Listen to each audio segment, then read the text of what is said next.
is the Congress of Nigerian University Academics and NAMDA. And I would like us to just watch a short clip from that. So that the students are brought back to school through the Vice Chancellor, and we continue to teach them. Once again, we appreciate you, the Honorable Minister. Proud to today, the peculiarity of the medical and dental training was increasingly emasculated, triggered by bodies that capitalize on the lack of a voice for medical and dental practitioners in academics, particularly in the university system. In view of the above, I, Senator Dr. Chris Omabezengike, Officer of the Niger, OM, in the exercise of the power conferred on me as Honorable Minister of Labor and Employment, do hereby approve the registration of one Congress of Nigeria University Academics, CONUA.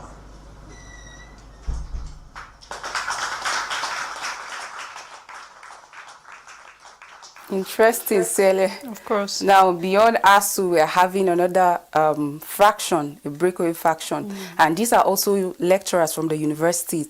Like when you talk about the CONUA, Congress of Nigerian University Academics, these are also lecturers. And they have come out of ASU to say that they are not aligning themselves with the strike. They don't think that this is the solution or it's going to bring lasting solution. You recall that ASU has been on strike since February 14, 2022. We're already counting 8 months. And people might want to ask, what is the reason why ASU went on strike? Like, they are talking about improving of their welfare and then better facilities. But CONUA now being a faction of the ASU are saying we are ready to go back to classroom and we cannot continue with this lingering strike. And the Minister of Labor and Employment has come out to say that he has given them, federal government have recognized them and have given them the certificate of registration so they can go back to classroom. A lot of questions are coming out from Nigerians. So are we trying to weaken the ASU? Or is it that the fight that the ASU are involved in is just for selfish interest, or perhaps is not for the benefit of the whole nation? Like, what do you make of this CONUA and NAMDA? You know, Joyce, it's surprising that this registration is coming right at the moment where the federal government and the House of Rep were having a meeting with ASU yesterday concerning the lingering strike and seeing the way forward. I know people also say that possibly the Minister of Labor is actually trying to have his own pound of flesh on them, because for long he has been trying to, talk them out of the strike, tell them to go back to the classroom. He even came out at a point in time and said, do they want him to keep touching the money of the TED fund to give them back to go back to the classroom? But then, Joyce, like you rightly said, rightly stated earlier on, are we going to say that because right now we have another fraction, does that now guarantee that the schools will now be open? Because they said after this registration, they've given them a go-ahead to start lectures with immediate effect. But we saw it earlier on the papers in the morning together with you, where we saw that NAS are actually planning to start another new protest. That is to say that not only is NAS angry, but then lots of body will also have to retaliate concerning issues like this.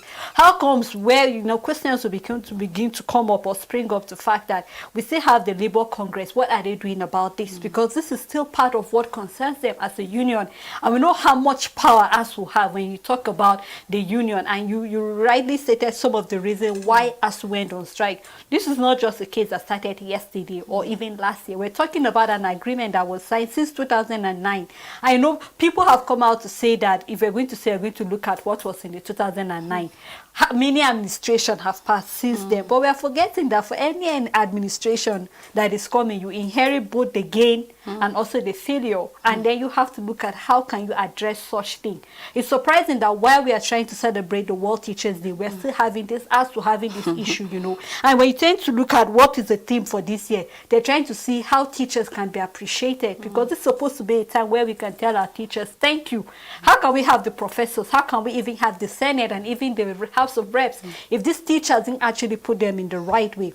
So I think that it's high time that we go back to the drawing board and see where did we get it wrong, whether it's talking about the federal government or even the ASU, because they both share blames. If we're going to look at it rightly, we cannot say that it's all the federal government fault or it's all the ASU's fault.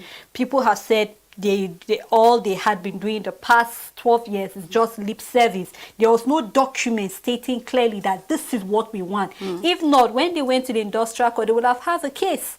But then we remember when last week the federal government told the vice chancellors to go back to the school, and then some stakeholders and also House of Reps intervened, and then they withdrew that circular back and said no, schools should not be open. Now you begin to ask questions. If you said no, schools should not be open, and then you are registering another union, what do we make out of this? Are we trying to say that we are fighting against ourselves? Because a house divided against itself cannot stand. You know, so you begin to ask questions. All this thing has been going on. Where's the Minister of Education all this while? Because since he worked hard on the Nigerian student, I've not heard anything coming from him. He has not said a word about all this thing that is happening. And this is a ministry that is under your care. So what are you doing about this? So these are things, you know. Let me tell you something embarrassingly. Do you know that amidst this strike and all this confusion, the federal government is conferring on the Minister of Education like a national award? A national award amidst lingering ASU strike, amidst this breakaway. Like, we have a constitution that should guide even the trade union. Even though the Minister of Labor and Employment is citing that he also have the constitutional right to degroup an association, and it was on that note that he actually approved this KONUA. And you know, when I was listening to the interview by the national coordinator, he was saying it is not today that they formed this KONUA. True. It is since 2018 yeah, that they submitted the form for the request for registration. And then when they submitted that since 2018, the minister is coming out to say they didn't give it a thought because as at that 2020 there was ASU strike, and he didn't want that to look as if there are some shady deals that are being done. But of course, today that they have been recognized and registered, it is on what ground? You get, well, we're in a democratic setting, and I think people have the right to association, but on what ground? Like, what led to the formation of KONUA? It is very important that people should know. Is it like a way of breaking or weakening ASU, or is it that they have legitimate reasons? Because if you have legitimate reasons as that why you are coming up with this group, you should be able to come out to tell Nigerians that this is what we stand for. You say you are not aligning yourself with the mission and vision of ASU, with the objective. You don't think they are in tandem with what you believe in, and that's why you're coming up with this. NAMDA, on the other part, is also an association that has to do with the medicals, and then those are into medicals and dental, and they are saying that they are teachers of medical students, and they feel the strike too isn't a solution, and that is why they are pulling out of ASU and saying they are ready to go to class. And I'm just asking myself this question: how long will we continue on this trajectory?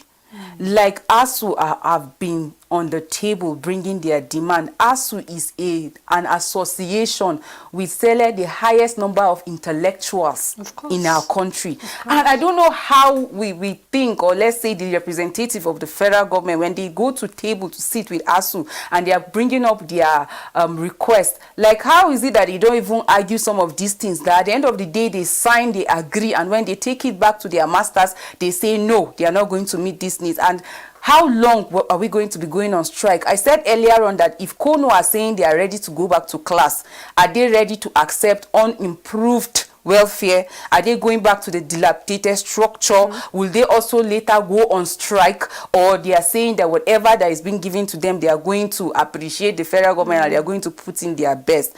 Like I said, they have the constitutional right to association, to whatever they want to do. But I think far beyond this confusion, Nigerian students want a better education. If ASU are telling us that this fight is not just for themselves, but for Nigerian students, so that they can have better and improved system, for those that cannot afford private university or foreign university, they should be able to go to the public school and still get a better education. Beyond theory, we should have practicals. We should have graduates that when they turn out, they'll be able to involve not just in the theoretical part of their courses, but practical part of their courses. So it is important that we all come to round table and do the needful to ensure that this lingering strike is being put to an end. You know, Joyce rightly said, you know, and just to add up to what you've said, if we're going to still look at the registration of this KONUA precisely, are we trying to say that by having another union, we've addressed the issue of the educational sector totally? If we have addressed that, then fine, they can go ahead to start the lecture. But if we are going to have this fraction, and yet the underlying issue, the root cause of the issue that we are having is not being addressed, then I'm telling you that even after this registration joint, we'll still have another strike coming from this Konwa. Because this is not something that you even have to bet about. This is a fact that when we don't address issues, why is it that each time we had the issue where resident doctors went on strike and they said if they are not ready, they're going to get another, they'll get other doctors that are ready to do the work. That is always the threat coming from the federal government. If you are not ready to do this, we'll have other people that are waiting, willing to do. And I wouldn't be surprised that that is the reason why this corner was actually given a listening ear and actually was also registered. So I just hope that, just like you've said, that we'll actually look at the way forward, not just about having different fractions or unions, but then the underlying issue at the end of the day that this student will be able to go back to school. Because lots of them, ever since the strike started, some of them have gotten into some menial jobs and they have lost their life as a result of that. Are we thinking about them? Some of them have become thugs. I remember there was a time we had a phone call in Dream Dailies and somebody said he's very proud to even say he has gotten into Yahoo Plus. Why? Because he's still at home. Even though we kick against that, but these are some of the menace we are faced with because the students are at home doing nothing. And at the end of the day, they are frustrated and even depressed. So I hope we'll actually address that issue, That is always our hope, and I also hope that the Minister of Labour and Employment will take it easy, because I think in his position as the Minister of Labour and Employment or Productivity, he's supposed to ensure that there is a smooth and cordial relationship between employers and employees. But by the time you start taking decisions like this amidst a disagreement or amidst grievances and all of that, you start giving approval, then you leave people with all the thought of, oh, maybe they are trying to weaken ASU as an association, oh, maybe they are trying to do this and that. Konua cannot go back to the classroom if VCs don't give them the go-ahead. Konua on their own, they cannot do it. Instead, I watched in the interview how he was even applauding to members of NAMDA that in Maiduguri fought with ASU members that tried to stand in their way to enter the classroom.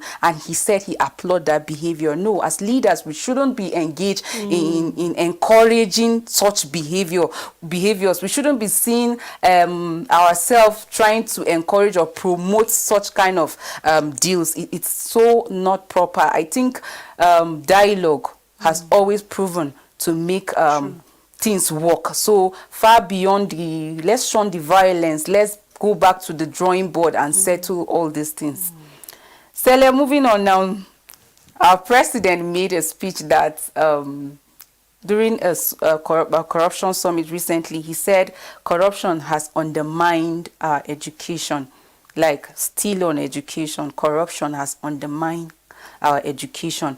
Now, you know, when you talk about education, it's not just limited to the tertiary institution alone. You talk about education, it revolves around primary education, secondary education, down to the tertiary education. And it is not, because it is not a world that exists outside our nation. Like ASU, the educational system does not just exist outside Nigeria. It is a sector on its own. And because it's a public sector, we won't take it away that there's no corruption. No, we can't say there's no corruption. You and I have been part of educational system from the primary down to tertiary level. And of course, if you've not witnessed, you must have heard from other witnesses of how some of these corrupt practices continue to have their way in our educational sector. And the president is saying, despite effort to improve education in Nigeria, these corrupt practices have undermined it. Corrupt practices like theft and bribery, corrupt practices like extortion, corrupt practices like embezzlement of public funds and even facilities, corrupt practices like even certificate racketeering, like corrupt practices like extortion of money from parents and even students. You know, Joyce, you really said lots of things, and I actually agree with everything you said and everything the president said. Of course, corruption is going on in our tertiary institution, precisely, or even down to let me start using even the secondary school. as common as writing your WAEC and NICO, you have to pay maybe an amount of money so you can actually have a passing center where you've given the permission. But then, how did we get to that point, Joyce? Is the question we're supposed to. Stella, before we answer that question, where and how did we get to where we are right now? I would like us to just watch a clip by our President Muhammadu Buhari, on that summit. And from both primary to tertiary educational. This year's summit will mirror how corruption undermines education policies, investments, and create an unfriendly learning environment for our youth. Incessant strikes, especially by unions in the tertiary education, often imply that the government is grossly underfunding education. But I must say that corruption in the education system, from basic level to tertiary level, has been undermining our investment in the sector. And those who go on prolonged strikes on flimsy reasons are no less complicit. Like, you see how he emphasized the fact that it undermines effort, and even the strike, he pointed out that. But you know, the former INEC boss, Atahiru Jega, and also one-time vice chancellor and one-time even ASU chairman, also has something to say on corruption, and I would like us to watch. And from both primary to tertiary educational institutions, the types and the evidence and the incidences of corrupt practices have increased remarkably. And these are not limited to the following. Of course, bribery is key, theft, direct theft is key, diversion of funds as well as equipment in educational institutions is another factor. Nepotism and favoritism in appointments and promotion of teachers, including not just teachers, all the staff, embezzlement of funds by officials, extortion of contractors and suppliers by management staff, absenteeism by both management staff and the teaching and other staff, extortion of money from students and parents, either for admission or for grades or even for issuance of transcripts, certificate racketeering, exploitation of students, whether sexually or in many other ways.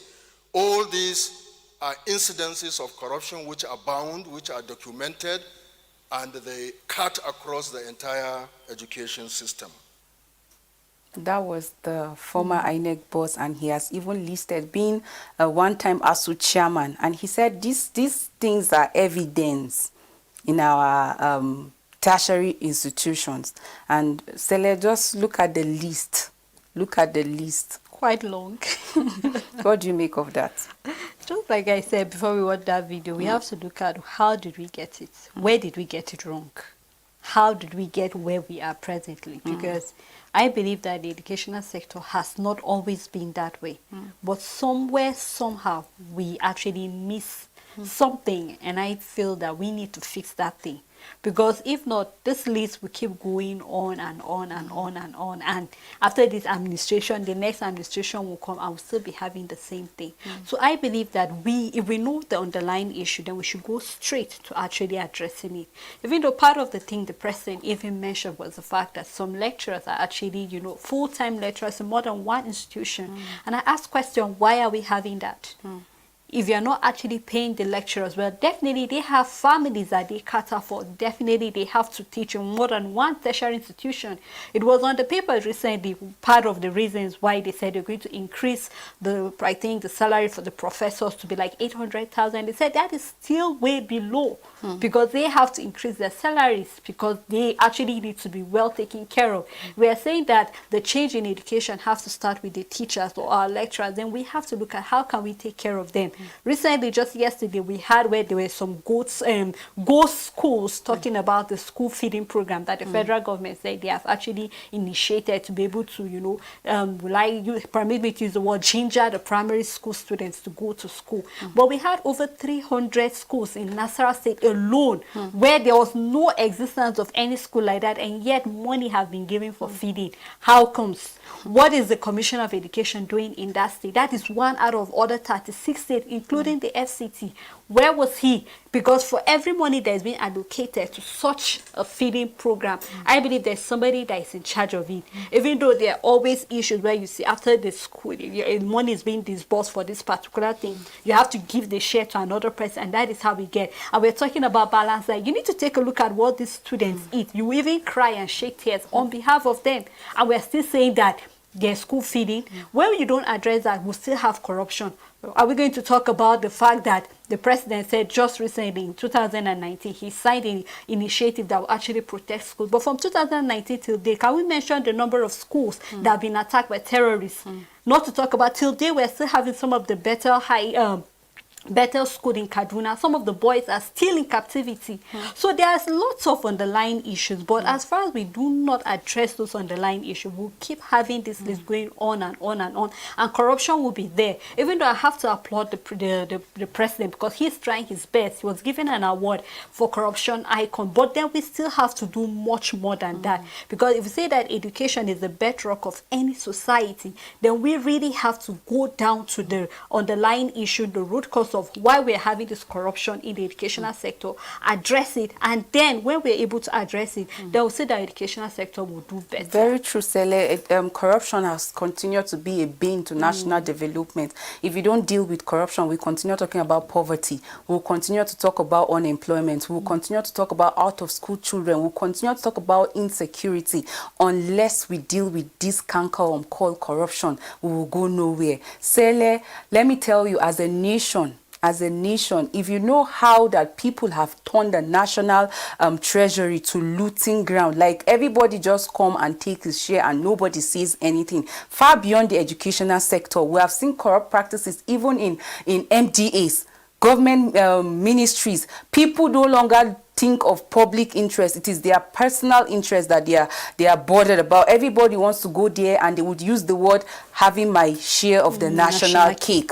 And if we want a better Nigeria, if we want to grow, we need to deal with this cankerworm called corruption, and it begins by deliberately having a sacrosanct compact that is going to guide our spending, is going to guide our even saving. And beyond even having these things in principle, if we don't have good leaders, then we'll continue going around this circle of corrupt practices. It is important that we get leaders that are human driven, leaders that they are let's say they are purposeful, leaders that are strategic, leaders that want to make impact, not leaders that are self-centered. If we do that, even we'll start talking about changes in our educational system, the health sector, and other sectors. It is very important that we deal with this issue. I won't take that away from the president.